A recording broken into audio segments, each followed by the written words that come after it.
राज्यातील सर्व सरपंच प्रशासक जे नियुक्त झाले त्यांना सरपंच परिषदेच्या वतीने सूचित करण्यात येते की या ठिकाणी सरपंच परिषदेने खूप मोठा लढा देऊन जरी महाराष्ट्र शासनाने शासकीय अधिकाऱ्यांना प्रशासक नियुक्त केले तर त्याविरुद्ध हायकोर्टमध्ये जाऊन या ठिकाणी सरपंचांनाच प्रशासक करण्याबाबत या ठिकाणी लढा उभा केला।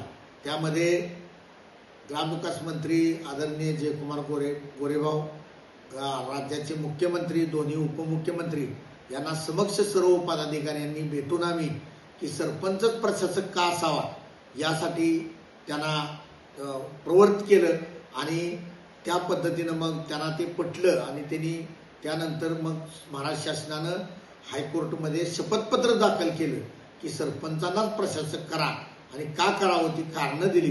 त्यानंतर 1993ला सरपंच प्रशासक कसे होते आपत्कालीन परिस्थितीमध्ये त्याचाही पुरावा दिला आणि त्यामुळं या ठिकाणी सरपंचांना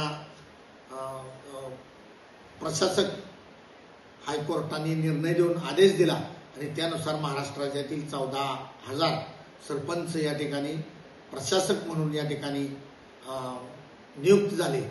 तसं पाहायला गेलं तर गाव पातळीतल्या लोकप्रतिनिधीला खूप मोठा न्याय मिळाला, त्याचं एक मोठं समाधान या ठिकाणी मिळालं।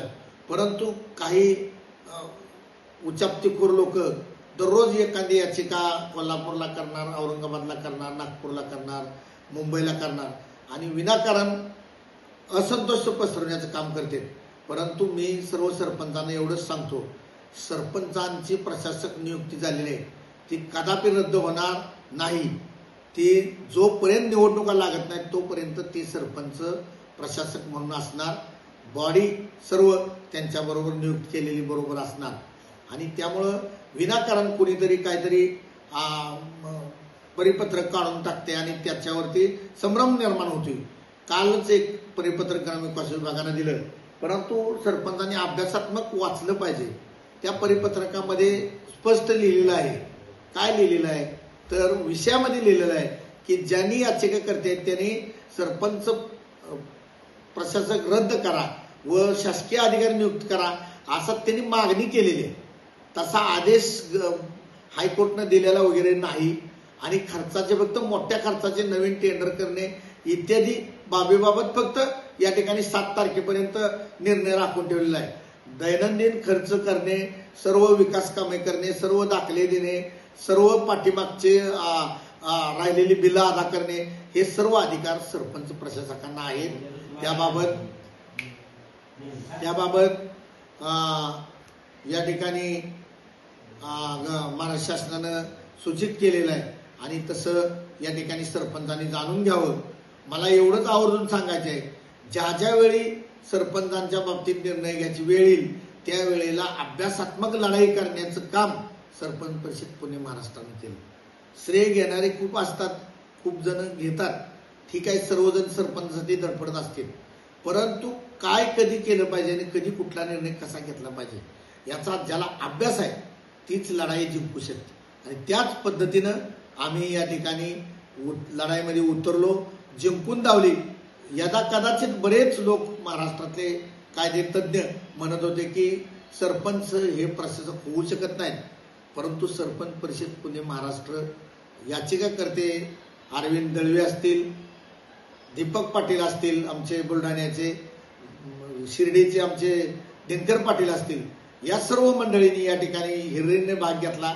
काही लोक नागपूर खंडपीठामध्ये बसून राहिली, काही आम्ही मंडळी ग्रामविकास विभाग, मंत्रालय, महाराष्ट्र इथे थांबून राहिलो आणि दोन्ही बाजूने या ठिकाणी अभ्यासात्मक लढाई केल्यामुळे ही लढाई जिंकलेली आहे आणि याचं श्रेय हे सरपंच परिषदेला दिलं तरी किंवा अवघड ठरणार नाही।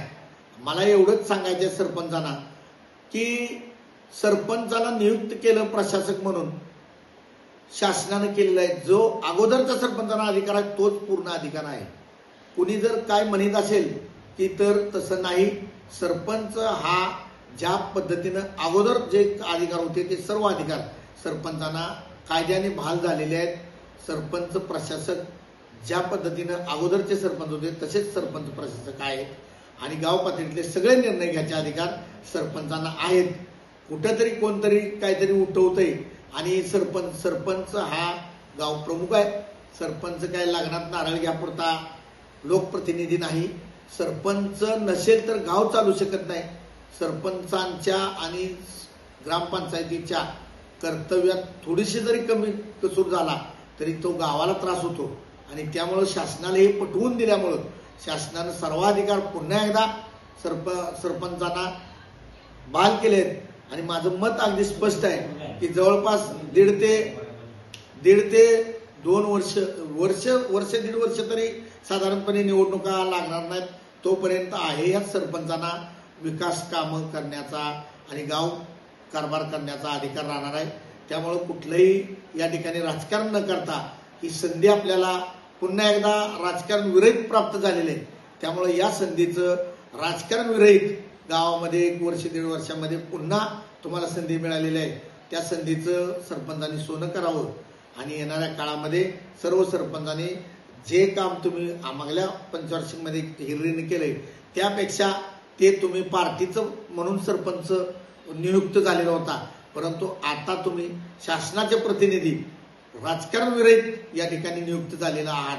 त्याचा विचार आपण मनामध्ये ठेवून राजकारण विरहित या ठिकाणी गावामध्ये काम करा आणि दुपटीनं काम करा. या ठिकाणी आलेला सर्व निधी योग्य रीतीनं योग्य पद्धतीनं अभ्यासात्मक खर्च करा. कोणताही या ठिकाणी आपल्यावरती तक्रार होईल त्या पद्धतीनं काम करू नका. सरपंच परिषद आपल्या पाठीशी खंबीरपणे कायमस्वरूपी उभी राहणार आहे.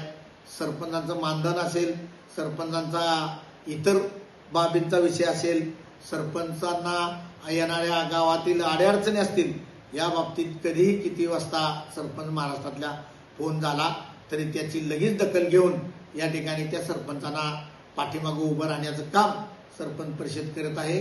त्यामुळं महाराष्ट्रातल्या सरपंचांच्या मनामध्ये जो संभ्रम आहे तो पूर्णपणे सर्वांनी दूर करावा आणि ताकदीनं पुन्हा एकदा नव्या जोमानं नवीन तुम्हाला मिळालेल्या संधीचं सोनं करावं आणि गावामध्ये विकासाची गंगा पुन्हा एकदा पूर्ववत करावी ही सर्व सरपंचांना मी सरपंच परिषदेच्या वतीनं आणि राज्याच्या प्रदेशाध्यक्षाच्या नात्यानं या ठिकाणी सर्व सरपंचांना पुन्हा एकदा मी आवर्जून आवाहन करतो की खूप चांगल्या पद्धतीनं आपण काम करावं आणि जनतेची सेवा करावी हीच आपल्याला नम्र विनंती.